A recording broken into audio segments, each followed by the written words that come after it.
Hello, everyone. It's Heather with the Leadership with Heart podcast. And today I am thrilled to be speaking with Robert Hicks.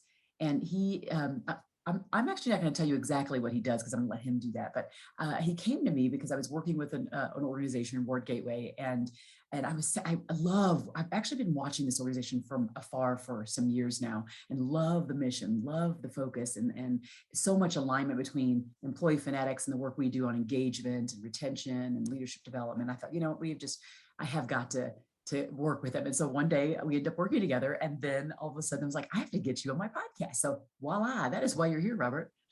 Welcome. Thanks for the welcome. So where are you right now? Let everybody know where you are right now in your leadership journey. So in my leadership journey, I'm currently the Group HR Director for Reward Gateway, and we are an employee engagement company based in Bulgaria, Australia, America, and the US. And we deliver employee engagement solutions to over 3,000 clients across the globe.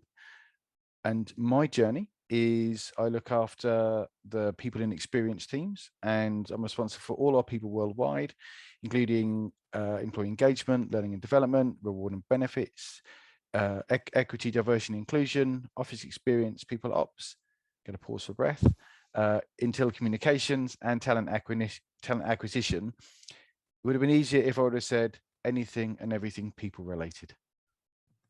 Yeah, exactly. And that's good because people drive the business forward. So someone's got to be making sure they have their eyes on that, right? And I'm glad that that's you doing that. So I am curious to know, what would people all those folks that you just said that basically report up to you in that some way that you're responsible to make sure their experience is grand, what would they say about you as a leader? Well, how would they describe your leadership style? I was thinking around this kind of when I was thinking about the conversation, and I hope that they'd be saying that I'm really motivated by fairness, inclusion, and consistency, because I really like things to be the same every day.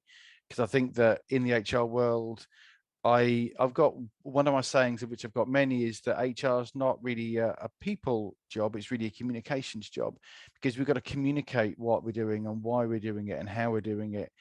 And because I think if you over focus on the people component, you miss around the understanding. And so I'm motivated by seeing my team grow and kind of leaving kind of a legacy of positive impacts on colleagues and kind of contacts and the organizations. And I do a lot of stuff outside of kind of my day job too, in terms of networking and being a school governor. So kind of what I look for there is to really make sure that HR is done as well as it can be, just really getting the basics right, really making sure that everything is kind of really done as well as we can do. Because I think if you look after the basics and you make sure that you do those correctly, then you can spend a bit more time focusing on other really important initiatives which kind of come across our to-do list every single day. I am curious to know, where that drive to lead comes from. And I say that because, like, what's the most interesting part is to say, like, have you been like leading people your whole life? Like, did you start this on the playground? Like, where did this come from? I'm curious. Probably not the playground, because I was probably a little bit shyer at school. But I did captain the kind of a sports team when I was younger. But I'm known for telling lots of stories about my early career at 16, joining McDonald's, and I was there 7 years, and I absolutely loved it. And responsibility there came easily because I really enjoyed it, and I was good at making burgers. So I got a leadership position there before my 17th birthday. They had a role which I'm not sure exists now, called training squad, where you got all your 5 stars, and you then were in a position where you had to teach others how to do the job when they came in, the new starters, and you had to make sure that everything was run kind of as well as it can be on every shift. And ever since then, I've just naturally gravitated to putting my hand out when tasks needed doing, stepping forward. Probably a mixture of being a bit of a workaholic, kind of really kind of thriving in kind of work environments, I'm known for being an organizer in my outside life, so I'll organize ski trips, camping trips, and other things, and um, I kind of really enjoy it. But I would say if we're being honest, there's probably a selfish undertone there, which is if I can kind of get more of the things done that I like, then I see that as the benefit of organizing, rather than being a kind of a burden of doing so. Mhm. I love that. I always like to go back and see that, like, what a great organization to learn leadership from, right? And McDonald's. I just think as we look back at that history, and then you starting so early, yeah. I mean, how many? We don't really think that way. I did. Let's see. I was in college, and for about 3 years, I worked at Kentucky Fried Chicken. So kind of, and I started on the front line, ended up being a supervisor, then ended up being the shift manager, that whole type of thing, right? And I loved it. And the interesting thing too, I remember, is a lot of the chefs, the people who were in the back, that were the cooks in the back, a lot of them came from Mexico, and I had such great relationships with them. And it was kind of like one of the major inroads, or examples or opportunities for me to engage with people from totally different cultures than was. And I remember this one gentleman, I could see his name, I could hear him say "Heather, Heather." He would always say that, and he wanted me to teach him more English, and I wanted him to teach me more Spanish. And just having that appreciation for the differences at that time, when I was like 19 or whatever it was when I started there, was a good way of starting leadership, to say how can we appreciate the differences in that workplace. I bet you had some of those. Did you have that too when you were 16, 17, working at McDonald's? You had to have some of that. Yeah, there was such a diverse kind of group of individuals which you work with, and I'm only really thinking about now that on the night shifts I used to work on a Wednesday and a Friday night, it would be kind of a lot of working parents, typically kind of moms in their kind of 30s, 40s, 50s, who my experience would be my mum and my aunt and maybe one or two of my mum's friends, but you wouldn't kind of experience kind of working amongst kind of such a varied age group there. And then when you'd work on a Saturday, it would be a lot of young people. And kind of when I got a bit older and I'm kind of in my early 20s, kind of the 16, 17, 18-year-olds coming in, and I'm finishing university, they're just starting their kind of further education. And you have to kind of work out how to kind of manage with the and then I was more in a leadership role. I was doing the shift kind of leading, as you said. And you kind of really have to adapt, and the pace of change, because there would always be new people there, that it was you had to really just be so adaptable in every situation, because no two shifts were the same. You probably wouldn't ever do a shift with the same group of individuals, so everybody had to be new. You would do sometimes you were on till, sometimes you were on the production bin, so doing kind of an organizing and leading role, sometimes you're in the back, and sometimes you were kind of cooking, and you used to have to adapt, and everything was really, really varied. So I think that richness and that rich tapestry of engagement with people, and really just working with them to find out how you can get the best out of them. Is someone better working fries? Is someone better until? And sometimes you've got to get them to do things which they would prefer not to do, but Mhm. that's because where you need them to do, because other people are just better at other things. And that persuasion factor was kind of I think a really good learning piece.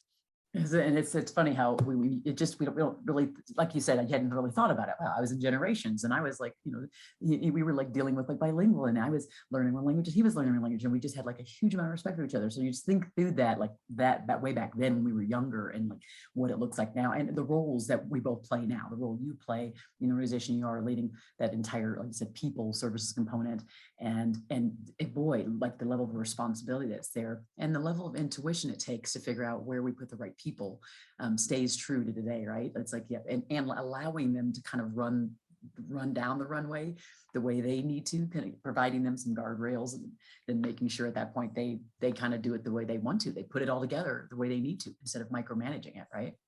Yeah, and just from just this conversation now, I'm thinking, and there's goals and KPIs at McDonald's, which kind of are probably kind of my intuition now kind of just sees them as really natural. So I remember that if it was busy on till, you would a busy person would be able to do, say, £100 of serving an hour. Um, but a really amazing person would be 150. And then if you used to get to 200, you were kind of seen as absolutely world class. Um, and then it would be how many burgers could someone cope with, kind of as a team, and could that I'm going to throw in some McDonald's jargon. You'd be doing a turn lay or a CLA and just cooking so much food because it was busy, and used to judge people.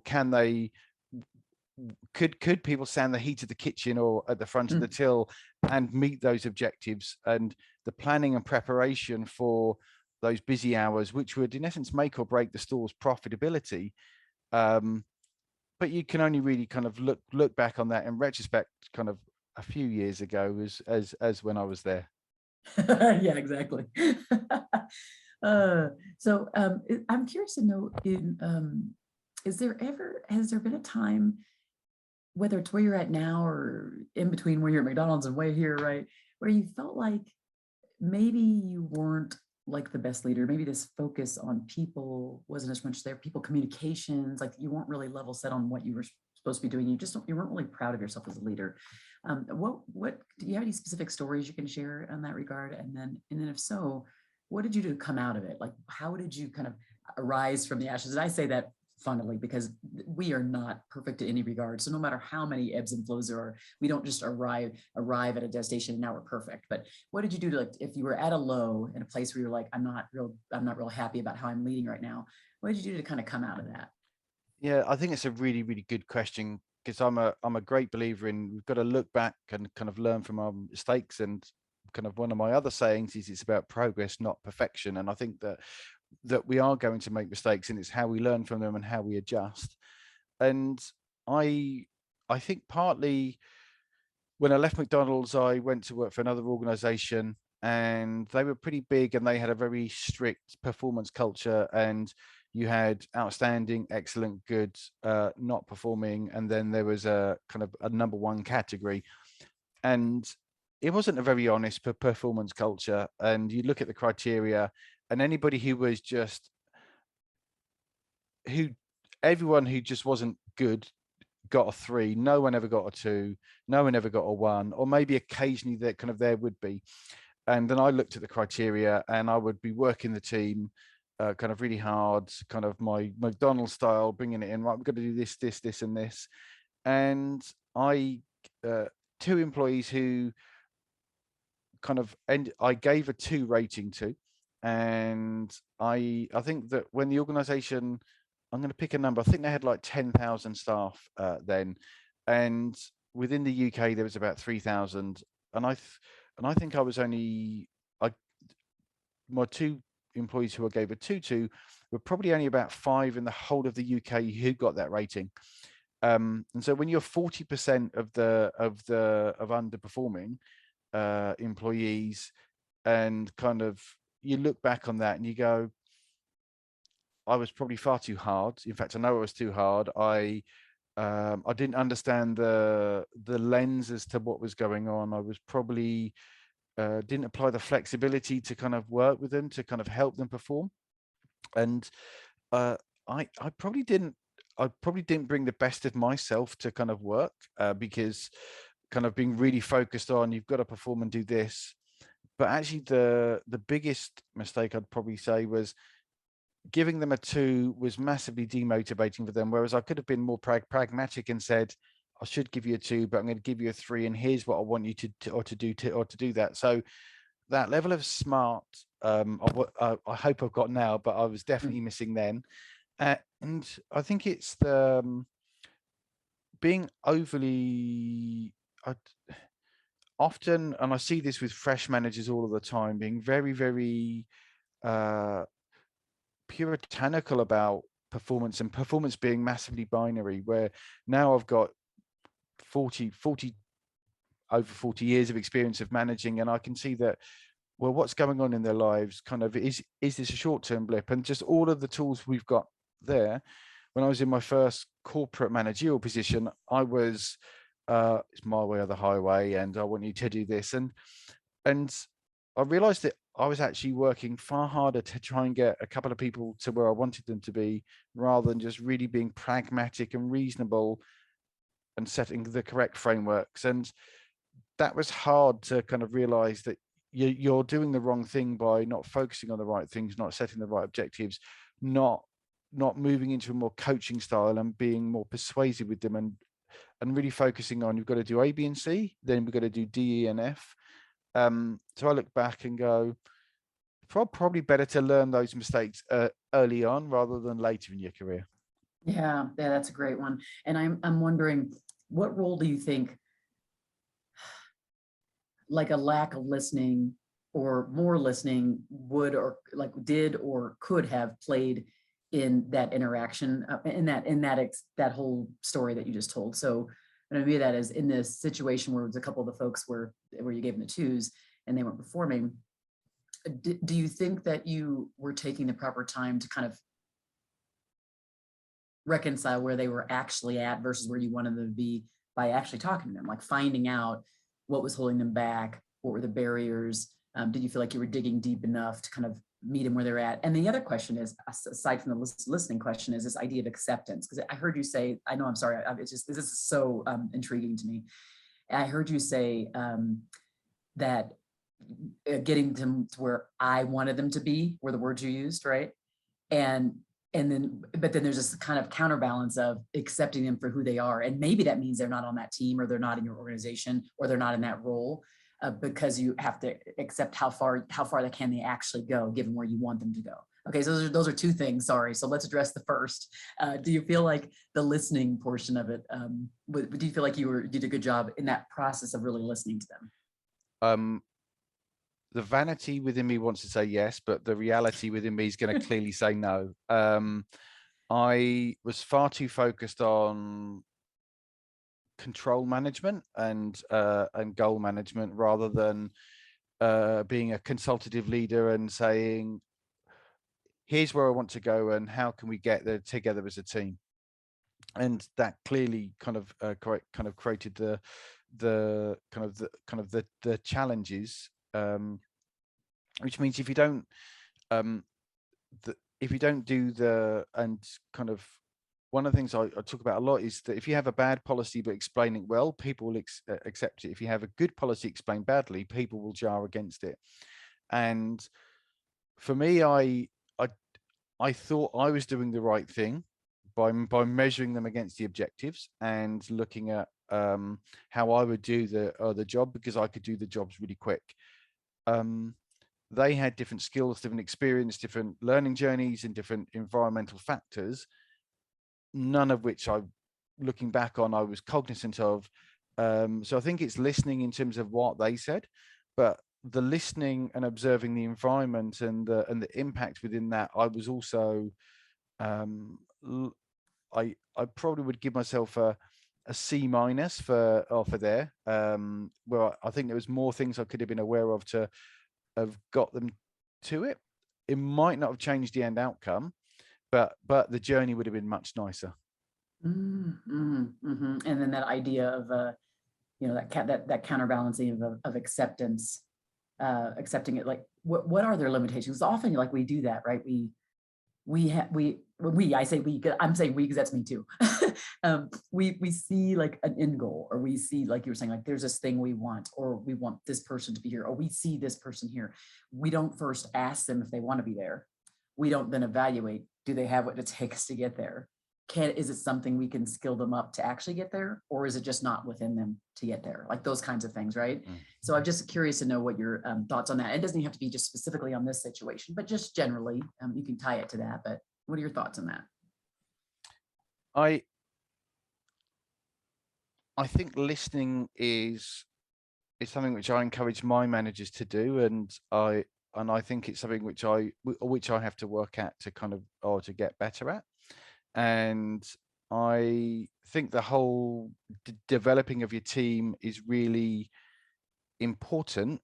And if I was to give guidance to managers now, it would be, what do you want to achieve and how do you want to do it, and work with your team, because getting them to agree to their objectives is going to get you a much greater level of response and achievement than you asserting kind of on that. So nowadays I'll do things such as, if we're buying a new software, I'll set my objectives of what the minimum requirements are, then I'll ask the users to pick, because then there's that shared connection within that. We're picking a new management development provider. Who are the stakeholders who are going to decide whether it's successful or not? I'll do the shortlist and then get them to pick the provider there. And I think it is creating this connection and this collaboration, which I think really helps you to improve your leadership, have a more inclusive management style, and to really drive towards a collective destination rather than individual ones. I love that. Yeah, I'm so glad you said inclusive, because that's exactly how I see it. People think, I think people think lots of different things about the word inclusion. I think it musters things up in their head, and I think it's more narrow than it should be. So I love, Robert, that you mentioned inclusive leadership style, because it really has to do with how many more voices do we include in the decision-making process. And the more inclusive we are in that decision-making process, like who's at the table, when do we include them, how narrow is the focus, how wide is it? That's what gets people to feeling heard and included and valued, right? In the process, just being, so the employee experience is much richer. So I appreciate you doing that. Okay, so now we get to turn the tables. You kind of get to be the host here. You look the part, actually, with your headphones and stuff. You get to ask me a question. What is it that you might want to ask of me?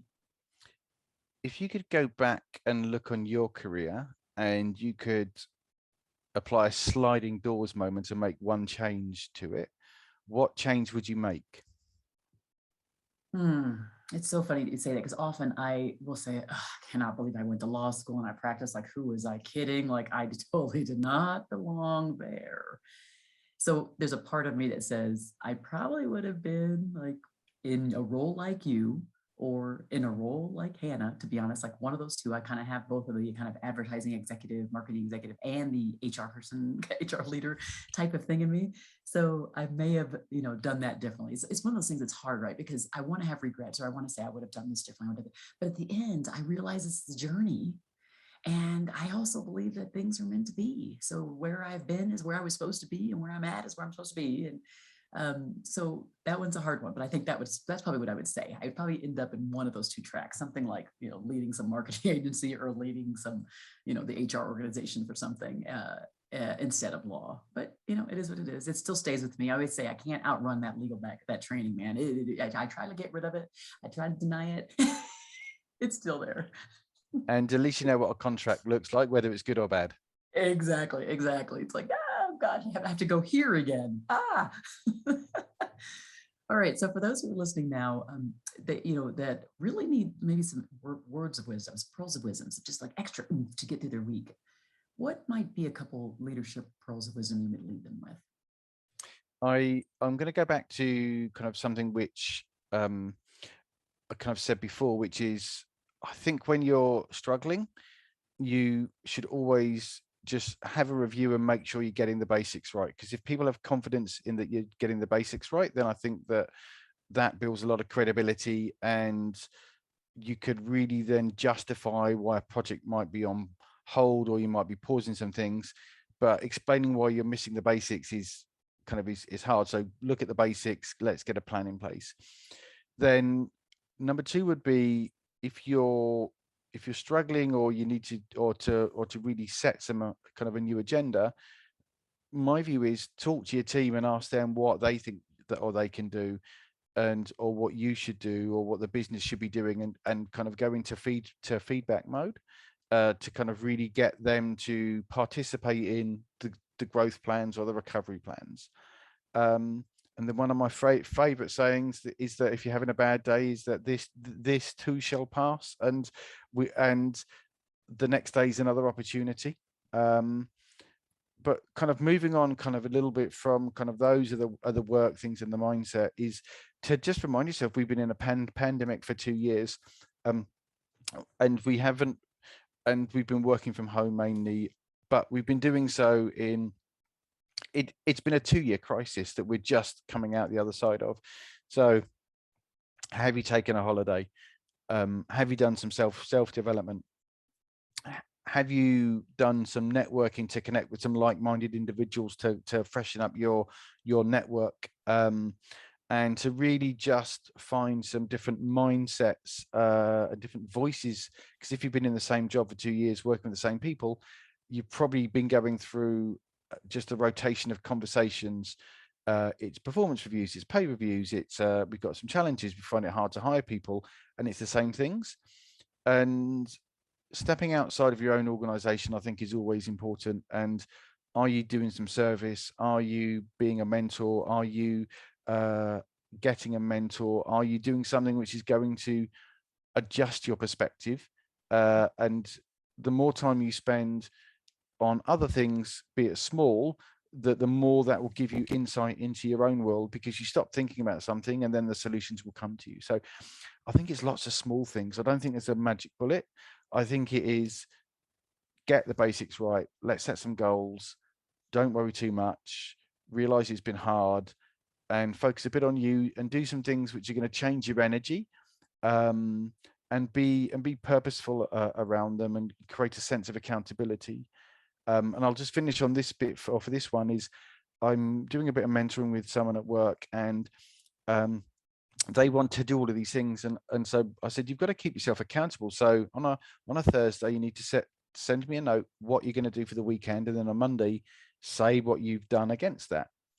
And I think it's find someone who you can help keep you accountable to really make sure that you can maximize what you can do within the time frame within which you're working. Yeah, I love it. That's so much goodness there. Oh, I'm glad I recorded this because I wasn't actually physically taking notes, but hopefully everybody who's listening did do that. And Robert, I know I was a little bit hard on you today, making you bring up some like things from way in the past, but I hope that those who are listening got a lot of good nuggets and learnings from that discussion. And so for those who are listening, please do make sure you share this far and wide. That's how more leaders get access to the content. That's how we actually leave an impact on the minds and hearts of leaders around the world. And then don't forget to write that 5-star review on Apple Podcasts. That is, again, how the algorithm works. It pushes us to the top and gets people access to the good content. Robert, it's been really my pleasure to have you on here. I'm so glad that we were able to connect. Brilliant. And thanks for having me on, Heather. It's been a pleasure. And thanks everybody for listening to the Leadership with Heart podcast. Be well.